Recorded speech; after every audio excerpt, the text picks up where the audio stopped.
As two miles and points nerds, Aaron and I can be pretty cheap. Well, mostly me. But because of that, one brand has always eluded us, Ritz-Carlton. So as a recovering cheapskate who also loves luxury, I wanted to find out what is the cheapest Ritz-Carlton in Europe actually like. Let's find out.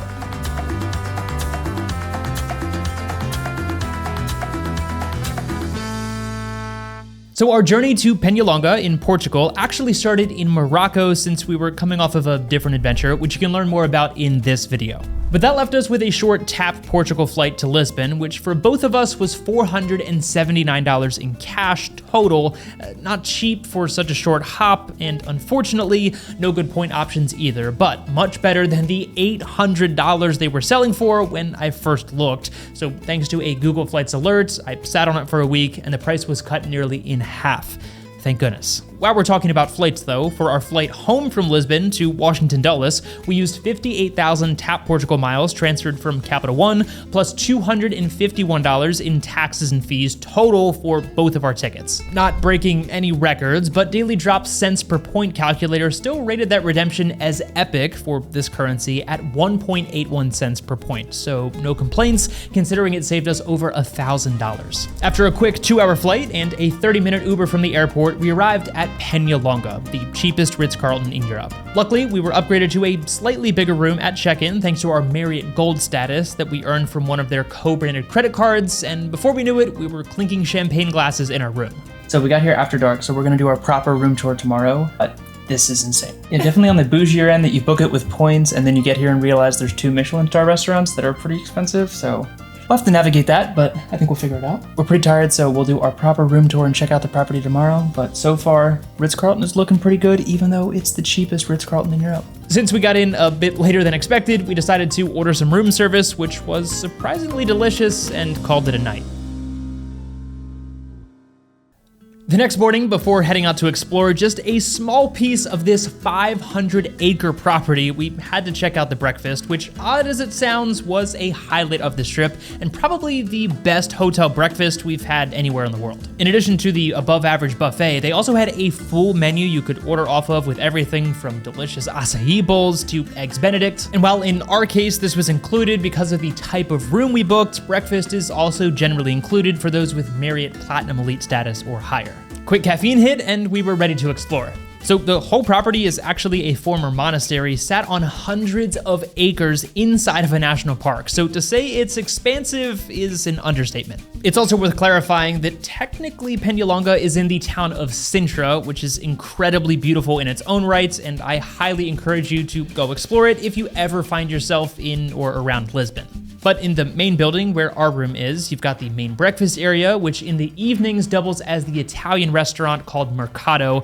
More on that interesting dining experience in a second. But behind that main building, you've got 2 beautiful outdoor pools and an indoor pool and jacuzzi area with a small spa and game room. The main spa, along with one of the Michelin star restaurants and most of the historical buildings, are a short walk away from that main building and are kind of sprinkled throughout the property, although it is worth noting that they do have golf carts available if you're not trying to walk everywhere. Beyond that, there's the 27-hole championship golf course, if you're into that kind of thing, and all guests get a free driving range bucket in case you're a hazard off the tee. Initial thoughts on your first Ritz-Carlton stay, Aaron? I'm loving it. It's so fun, and it's beautiful. I wouldn't say it's the craziest hotel we've ever stayed at, but it's certainly very nice. And we have this pool to ourselves. It's a little cold. It's kind of like a cold plunge, but we decided we're going to prep for Antarctica. This is true.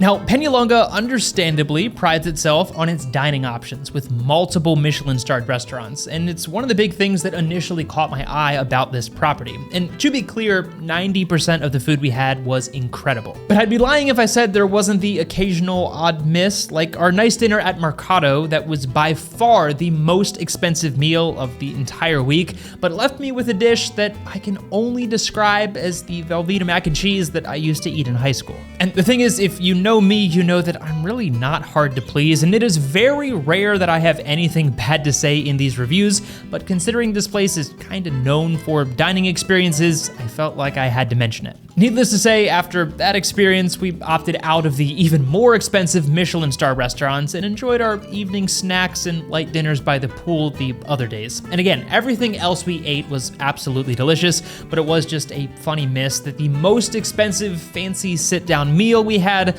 well, it left a lot to be desired. But we of course still have to answer the question, how did we book this Ritz-Carlton property for free? Because it was a bit unconventional. So our 5-night stay would have cost just over $2,600 in cash, which honestly feels like a fair price for what this experience was. You can, of course, book it entirely with points, which probably isn't the best redemption value with such a fair cash price, but we used 5 Marriott free night awards worth 50,000 points each, which we earned from the sign-up bonus on that same $95 co-branded Marriott credit card that I referenced earlier. And we topped those free night awards up with an additional 70,000 Marriott points total across the 5 nights, which I transferred during a Marriott transfer bonus a while back. If that whole concept of topping up free night awards made absolutely no sense to you, then don't worry, we actually just made an entire video specifically about Marriott free night awards. But add in just 12 euros in fees, and that covered our entire stay. Now, a few things worth noting about that redemption. First of all, Marriott's dynamic pricing almost killed this booking for us. I had everything lined up. Unwisely, I decided to wait overnight,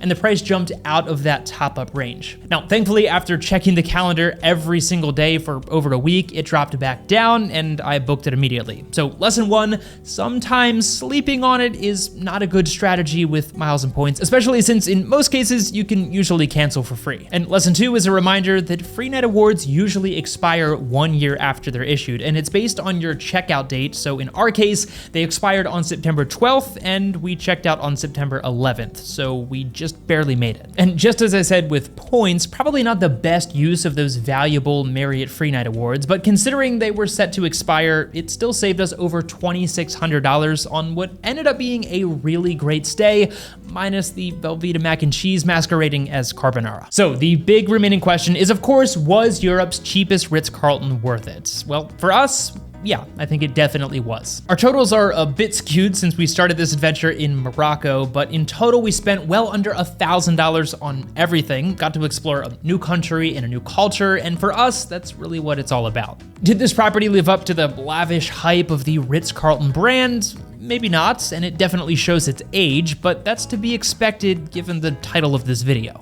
I also have nothing to compare it to, so until we scrape together enough points to sail on the Ritz-Carlton yacht, I think Europe's cheapest Ritz-Carlton will do just fine. As always, if you want to start working towards a welcome offer for your own adventure while also supporting Daily Drop, then be sure to check out that first link down in the description to our top travel credit cards page. And as always, thank you so much for watching, and we'll see you in the next video.